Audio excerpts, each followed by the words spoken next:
I'm Core Bishop Don Sawyer, pastor of Our Lady's Maronite Parish, and I want to share with you today comments and a scripture reading. It's Luke chapter 8, and normally we have that in our cycle of beginning or during Lent. The woman has hemorrhaging for 12 years. She cannot find any doctors to heal her, and she sees Jesus coming, and she wants to go up and touch him. And the idea of this, and then realize at that time, Jewish women, and even among the very pious, extreme Orthodox Jews, they will not touch a woman lest they be rendered impure. So she sees Jesus, and we're seeing her, she goes up and she said, just touching his cloak. She came up in the crowd behind Jesus and touched the edge of his cloak, and her bleeding stopped at once. Jesus asked her, who touched me? And of course, Peter said, Master, there's a lot of people all around you crowding in on you. Someone touched me. I know when power went out of me. Realize that this whole group of men, and they're all coagulated around Jesus and asking, Rabbi this, and how about this, and he's teaching. But here, they're bumping up against him. Nothing, no healings were told to happen. But here, this woman who's not supposed to touch, and she should have, by normal standards, made him impure. But he's like the burning ember. He made her pure.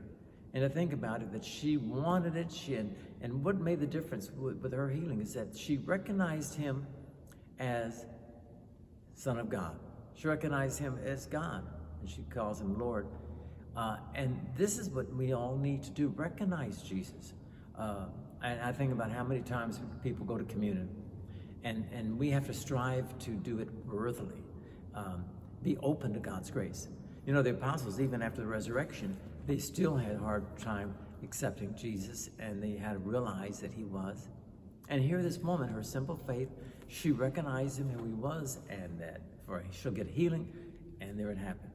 You know, when we come to communion, how often, and I can say, we have to prepare ourselves before going to communion.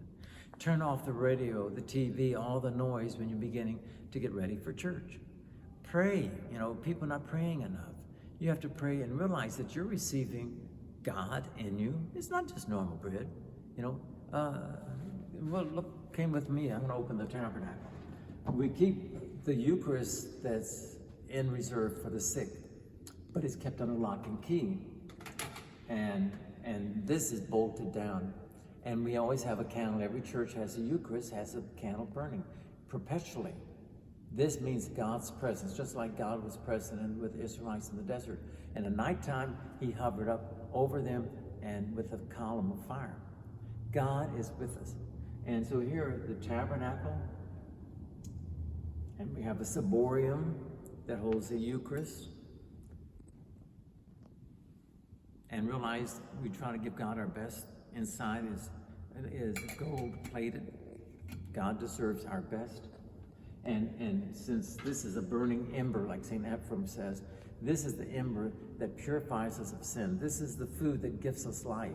You know, they're saying that you are what you eat. So when you take communion, you're becoming Christ. And the church fathers in the early church, they described Eucharist is that when we go to communion, the food doesn't go in and out. The Eucharist does it like normal food.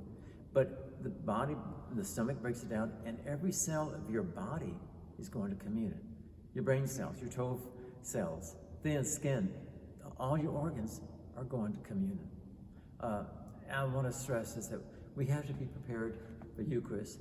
If you haven't gone to confession in a while, you need to go to confession. And I see people carelessly, they may be living with someone, they're cheating people in business, you know, they're crooked, things coming out of their mouth, and then they want to go to communion. And even Paul says in Corinthians, you know, check yourselves, you know, because if you're taking the Eucharist unworthily, you know, you're going to be condemned.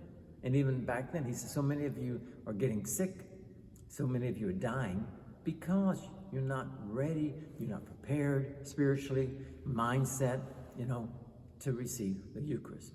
So this is God's presence with us.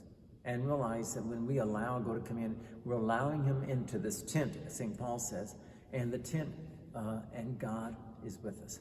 Angels can't even take communion. Realize that. And that's something they wish to take, but we are able, and God have mercy on us because we're so hapless and careless about the Eucharist.